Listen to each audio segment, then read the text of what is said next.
Hello बच्चों, ये जो ट्यूटोरियल है इसको फटाफट देखते हैं जरा। ये भी बिल्कुल सेम पैरेलल कंसेप्ट पे जेई के लिए बहुत इंपॉर्टेंट क्वेश्चन है। जैसे यहाँ दिख रहा है आपको cos 3a by cos a half दे रखा है और sin 3a by sin a की वैल्यू निकालनी है। तो हम क्या करेंगे, cos 3 का फॉर्मूला लगा देंगे डायरेक्ट। जो फॉर्मूला हमें पता है डायरेक्ट, बहुत ही कॉमन फॉर्मूला है, 4 cos cube a minus 3 cos a।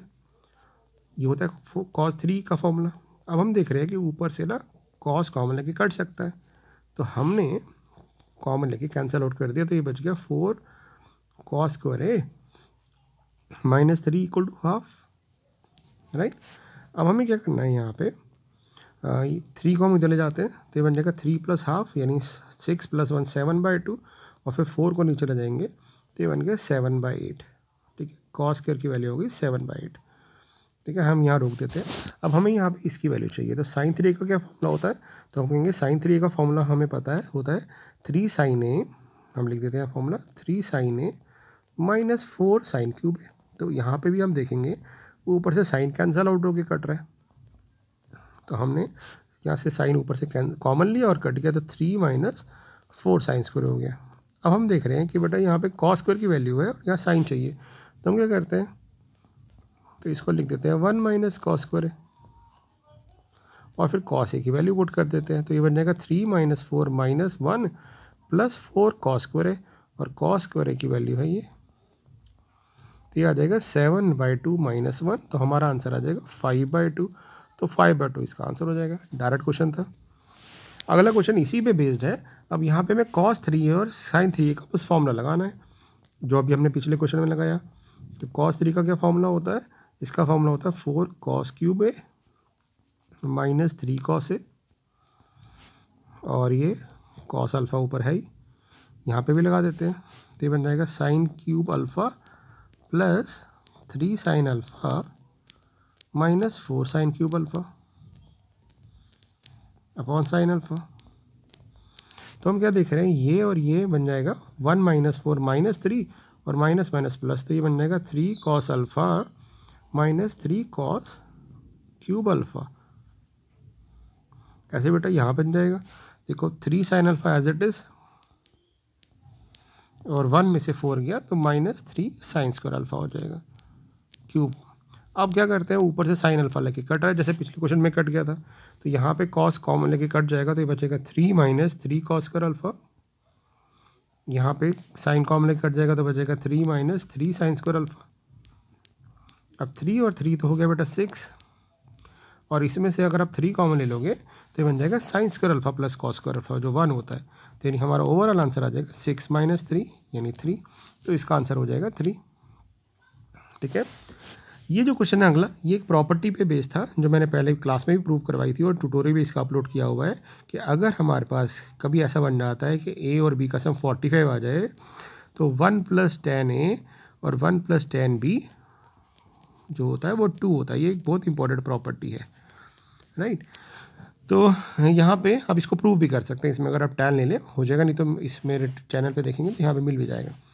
तो यहाँ करते हैं, यहाँ पे देखो सारे एंगल इसी फॉर्म में है, 1 + 10 1 डिग्री, 1 + 10 2 डिग्री, तो हम इसको ऐसे रीअरेंज कर देते हैं, क्योंकि सब आपस में मल्टीप्लाई है, तो हम ऐसे रीअरेंज कर देते हैं एंगल्स को कि जिनका सम ना 45 बन जाए। यानी 1 के साथ 44 ले लिया, ताकि 1 और 44 का सम 45 बन जाएगा, इसको एक ग्रुप बना लिया। ऐसे ही 2 के साथ 43 ले लिया, ताकि 2 और 43 का सम हमारे को 45 बन जाए। ठीक है, ऐसे रीअरेंज कर सकते हैं, और ऐसे करते करते करते एक टर्म आएगी 1 + 10 22 डिग्री, और इसके साथ आ जाएगा 23 डिग्री, ताकि 22 और 23 का सम 45 बन जाए।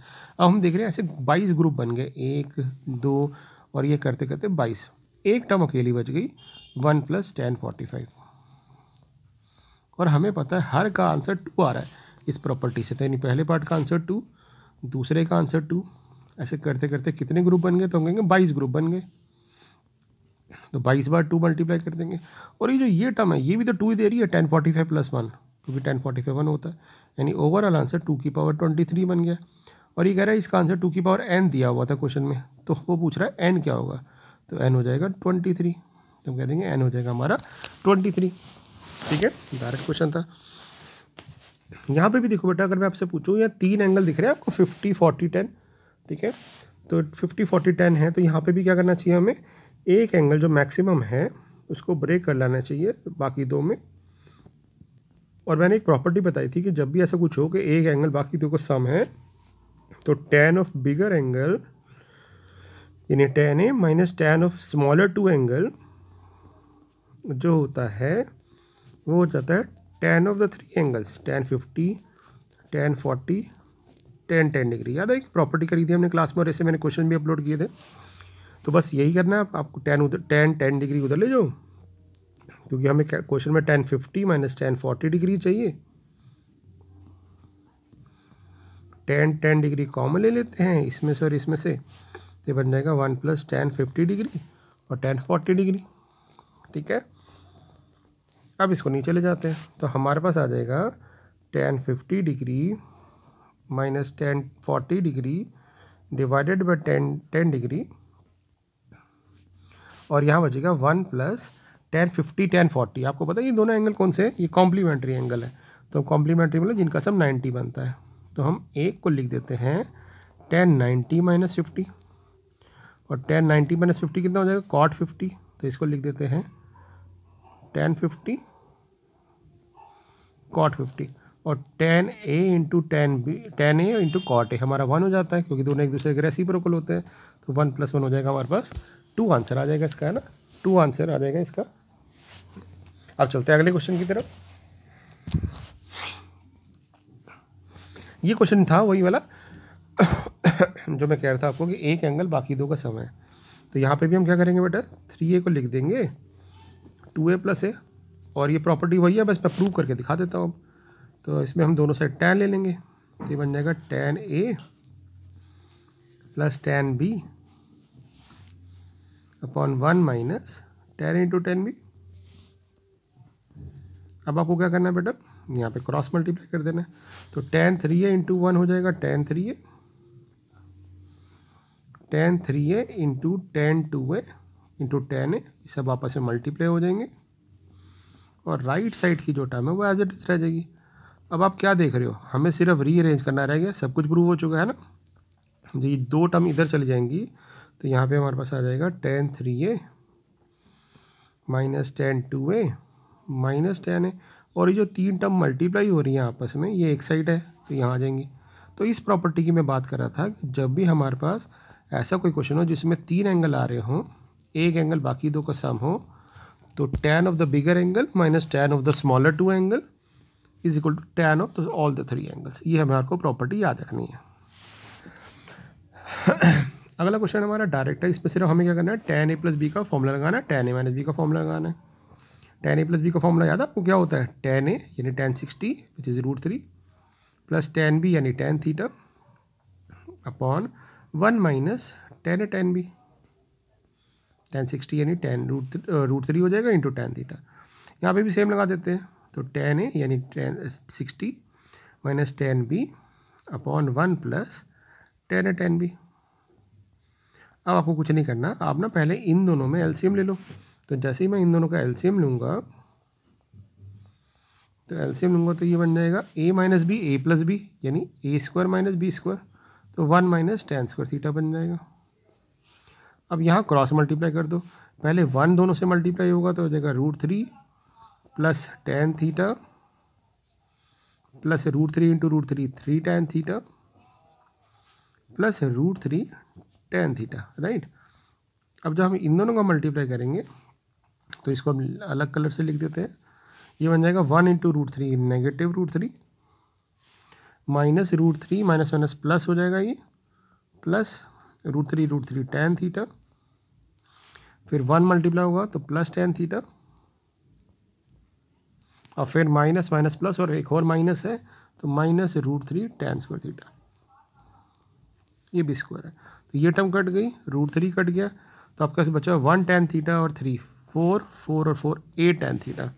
तो हमारे पास आंसर बच गया tan theta plus 8 tan theta upon 1 minus 3 tan square theta. बस क्वेश्चन आप देखो खत्म है। अगर आपको एक बार फॉर्मूले याद होने चाहिए, अभी आप देखोगे फॉर्मूला बन जाएगा। एलसीएम ले लेते हैं, तो ये बन जाएगा 1 tan theta minus 3 tan cube theta plus 8 tan theta ऊपर है ना, तो 1 और 3 हो गया, 1 और 8 हो गया 9, तो 9 में से मैं 3 कॉमन ले लेता हूँ, तो बन जाएगा 3 tan theta minus tan cube theta, क्योंकि 3 कॉमन ले चुका हूँ, upon 1 minus 3 tan square theta. तो ये जो है ये तो फॉर्मूला होता है tan 3 थीटा का, तो हमारा रिजल्ट आ गया 3 tan 3 थीटा, और यही आपको प्रूव करना था, राइट। चलिए अगले क्वेश्चन की तरफ। अगला क्वेश्चन देखते हैं, ये क्या है, साइन n थीटा। यहाँ पे पहले मैं क्या करता हूँ, मैंने पहले ये वी एन माइनस 1 निकाल लेता हूँ बेटा, ठीक है। तो वी एन हमारा ये है, तो यहाँ पे जब मैं इसको सॉल्व करूँगा तो ये बन जाएगा cos n theta into sec की पावर n थीटा माइनस, अब n की जगह हम n माइनस 1 पुट कर देंगे, तो cos n minus 1 theta sec की पावर n माइनस 1 थीटा। पहले मैं इस पार्ट को निकाल रहा हूँ, ठीक है। अब यहाँ से हम क्या करते हैं, सेक की पावर n कॉमन ले लेते हैं, और ये हमारे पास आ जाएगा कॉस n थीटा, ठीक है। यह आ जाएगा कॉस n थीटा,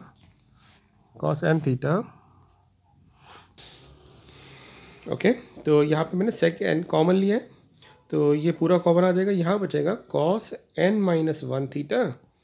अब यहाँ पे ना हमने सेक कॉमन ले चुके हैं, तो अब आप कहोगे सेक की पावर तो n कॉमन ले लिया, तो n माइनस 1 था, तो बेसिकली ये कह सकते हैं हम सेक थीटा से मल्टीप्लाई किया तो सेक की पावर n बन गया, और 1 बाय सेक रह गया जो कॉस हो जाएगा, ठीक है।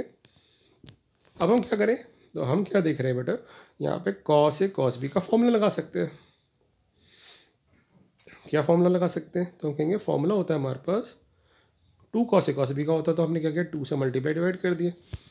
अब 2 कॉस ए कॉस बी का क्या फॉर्मूला होता है, कॉस ए प्लस बी और ए माइनस बी, तो ये हो जाएगा n theta minus theta plus theta यानी एन थीटा, और ये बन जाएगा आपके पास cos N theta minus 2 theta, क्योंकि माइनस माइनस 2 बार हो गया, और 2 मैंने एलसीएम ले लिया इस तरह से जो कौन था। तो अब क्या देखोगे, 2 बार में से 1 बार चला गया हमारे पास, तो यह आ जाएगा सेक की पावर एन थीटा, ठीक है। और क्या आएगा, 1 बार में से चला गया तो cos N theta minus cos N theta minus 2 theta divided by 2। इसको अभी फॉर द टाइमिंग यही रोक देते हैं। अब हम बात करते हैं इसकी, ठीक है। तो U N minus 1 tan theta, इसको भी निकाल लेते हैं। अब U N minus 1 tan theta कैसे निकालेंगे बेटा, यू एन हमारा ये है, तो पहले यू एन माइनस 1 लिख देते हैं, ये हो जाएगा sine N minus 1 theta, sec की पावर कितना है, सेक की power N minus 1 theta into tan theta, तो टेन थीटा हमारा हो जाएगा साइन बाय कॉस, ये 1 बाय कॉस सेक बन जाएगा, तो ये टर्म और ये सेक टर्म फिर से क्या बन जाएगी हमारे पास, सेक की पावर एन, इसको कॉमन ले लेते हैं, तो हमारे पास बच गया सेक की पावर एन कॉमन होगा, राइट, सेक की पावर एन कॉमन होगा, तो हमारे पास बच गया sine N minus 1 theta into sine theta. इसका भी फॉर्मूला होता है बट यहाँ तो 2 चाहिए, तो 2 से मल्टीप्लाई डिवाइड कर देते हैं, तो हमारे पास बेटा साइन 2 साइन है, साइन बी का फॉर्मूला होता है cos of A minus B minus cos of A plus B divided by 2। अब आप देखोगे कि ना ये टर्म, ये जो है और ये टर्म आपस में बिल्कुल सेम है, सिर्फ माइनस का फ़र्क है, क्योंकि यहाँ कॉस एन थीटा को है, यहाँ पे माइनस कॉस एन थीटा है, यहाँ पे cos N theta minus 2 theta है, यहाँ पे भी सेम है। तो हम कह सकते हैं कि ये जो ये है ये पीछे वाले रिजल्ट का नेगेटिव है। तो इस और ये क्या चल रहा था, ये चल रहा था U N minus 1 tan theta, ठीक है। तो अब हम क्या करते हैं, ये प्रूव करने के लिए इस टर्म को तो ले जाते हैं, तो हमारा रिजल्ट प्रूव हो जाएगा कि U N minus 1 tan theta plus V N minus 1 is equal to 0। तो ये हमारा आंसर आ जाएगा, ठीक है बेटा। तो ये सारे क्वेश्चन सेम पैटर्न को फॉलो कर रहे हैं, देखिए है ना, सेम पैटर्न को फॉलो कर रहे हैं सारे के सारे। चलिए फटाफट करते हैं, लास्ट क्वेश्चन है। अब यहाँ देखिए, हम यहाँ पे ना हम क्या करते हैं, सेक को पहले कन्वर्ट कर देते हैं कॉस में, तो हम लिख सकते हैं लेफ्ट साइड ले रहा बेटा मैं, तो मैंने इसको लिख दिया 1 माइनस कॉस 8 है, क्योंकि एलसीएम लिया, तो अपॉन कॉस ए हो जाएगा, और नीचे जो था इसको लिख दिया 1/cos और फिर एलसीएम लिया तो 1/cos 4a हो गया और cos 4a इधर चला गया, ये 8 हो गया। ठीक है, अब एक बहुत ही कॉमन फॉर्मूला है 1 - cos थीटा का, जो होता है हमारे पास 2 sin स्क्वायर θ/2, तो ये बन जाएगा 4a। यहाँ पे भी इसका फॉर्मूला हो जाएगा 1 - cos 2 थीटा का 2 sin स्क्वायर 4a का, मतलब इसका हाफ तो 2 है। अब क्या देख रहे हैं, हम देख रहे हैं कि ऊपर अगर मैं sin 4a और cos 4a एक साथ ले लूँ और एक sin 4a को अलग कर दूँ तो ये कुछ फॉर्मूला बन जाएगा, ये बन जाएगा sin 2 थीटा का। ठीक है, तो हमारे पास नीचे क्या रह गया, देखिए एक बार, नीचे रह गया 2 sin स्क्वायर 2a। इसको मैंने फॉर्मूला बना दिया इसके साथ, तो ये बन गया हमारे पास 2 sin theta cos theta sin 2 theta यानी sin 8 थीटा यानी 8a, cos 8a हमारे पास एज इट इज़ है। ठीक है, अब sin 4a का दोबारा फॉर्मूला लगा देते हैं, 2 sin a sin theta cos theta, तो एंगल हाफ हो जाएगा। अब नीचे से एक 2 कट जाएगा, ठीक है, ये साइन भी कट जाएगा, तो हमारे पास क्या रह जाएगा, ये हो गया tan 8a। ठीक है, बस ये प्रूव हो चुका है। बस इसको लास्ट स्टेप देखते हैं, ये हमारे पास हो गया tan 8a और ये cos 2a/sin 2a, cot 2a होगा और cot 2a को हम लिख सकते हैं 1/tan 2a। तो ये हमारा प्रूव हो जाएगा कि हमें ये प्रूव करना था tan 2a अपॉन में और tan 8a ऊपर। तो ये भी अच्छा क्वेश्चन है, यानी यहाँ पे फॉर्मूलेस लगाना है हमने। ठीक है, जब भी ऐसा क्वेश्चन आता है, देखिए एक ट्रिक बताता है ऐसे क्वेश्चन को करने की, बहुत अच्छी ट्रिक है।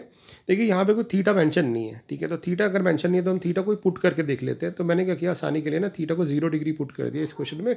अगर वर्क नहीं करता तो फिर मैं कोई और एंगल पुट करता। तो थीटा को जैसे ही 0 डिग्री पुट करूँगा तो cos 0 1 होता है, तो ये बन जाएगा 1 + 6 + 15 + 10, तो 10 और 15 25 और 7 32, ऊपर आ रहा है 32 और नीचे आ रहा है 10 और 5 15 और 1 16, तो मेरे पास आंसर 2 आ रहा है। तो इनमें से कौन सी ऑप्शन 0 डिग्री पुट करने पे 2 दे रही है। अब sin 0 0 होता है, नहीं हो रहा। sin 0 0 पे 0 होता है, cos 0 1 होता है, तो 1 आंसर आ रहा है, यहाँ से 2, यानी ऑप्शन नंबर डी मेरी करेक्ट हो गई। तो इस टाइप के क्वेश्चन को करने की ऐसी ट्रिक होती है, बट आपको अगर वर्क नहीं करे तो क्या करेंगे, तो फिर उसके लिए अलग मेथड बताता हूँ मैं। यहाँ पे मैंने क्या किया, न्यूमरेटर ले लिया, फटाफट देख लेते हैं। ठीक है, ये बहुत ही अच्छा क्वेश्चन फ्रेम किया हुआ है। यहाँ पे मैंने क्या किया बेटा, इसमें से ना 6 थे तो मैंने ना एक cos 4 थीटा अलग कर लिया ताकि 5 बन जाए मेरे पास बाकी बचे हुए। ठीक है, बाकी बचे हुए 5 बच जाए। और क्या बचा है हमारे पास 15, और 15 को भी मैंने फर्दर ब्रेक कर दूंगा मैं, 5 cos 2 theta plus 10 cos 2 theta plus 10, ताकि इनमें से 10 कॉमन आ जाए इस तरह से ना। और ऐसे ही अभी करते हैं ज़रा, तो पहले इसमें फॉर्मूला लगाते हैं। तो 2 cos a plus cos b का फॉर्मूला हम लगाते हैं, ये बन जाएगा 2 cos a + b/2 यानी 10/2 और cos ऑफ a - b/2, तो cos थीटा रह जाएगा, राइट। इनमें से 5 कॉमन ले लेते हैं और फिर फॉर्मूला लगाते हैं cos 4 थीटा और cos 2 थीटा में वही CND, cos c + cos d। क्या फॉर्मूला होता है, 2 cos a + b/2 यानी दोनों का सम डिवाइड बाई 2, दोनों का डिफरेंस डिवाइड बाई 2। अब इसमें से भी हम फॉर्मूला लगा देते हैं, 10 कॉमन आ जाएगा और 1 + cos 2 थीटा का फॉर्मूला होता है 2 cos स्क्वायर थीटा। तो आप क्या देखोगे, ऊपर से 2 cos थीटा कॉमन आ रहा है बेटा, तो हमारे पास क्या बच गया, cos 5 थीटा प्लस ये बच गया हमारे पास 5 cos 3 थीटा, और यहाँ से बच गया 2 कॉमन ले लिया तो cos 10 cos थीटा, ये बच जाएगा हमारे पास। ठीक है, ये हमारा न्यूमरेटर हो गया। अब ध्यान से देखो, जो नीचे टर्म आ रही है और ऊपर वाली टर्म हमारी ऑलमोस्ट सेम है, तो ऊपर वाली टर्म को मैं लिख सकता हूँ 2 cos theta into cos 5 theta 5 cos 3 theta 10 cos theta, जो हमने ऊपर न्यूमरेटर को सॉल्व कर लिया, और नीचे वाली टर्म एज इट इज रहने दी। तो हम क्या देख रहे हैं बेटा, ये टर्म तो कट जाएगी, ये टर्म तो कट गई, तो हमारे पास क्या आंसर आ गया, 2 cos थीटा, और यही मैंने बोला था डी ऑप्शन आएगी। तो वह ट्रिक से कर लो या ऐसे कर लो। ठीक है बेटा, बाकी मिलते हैं अगले ट्यूटोरियल में। Thank you.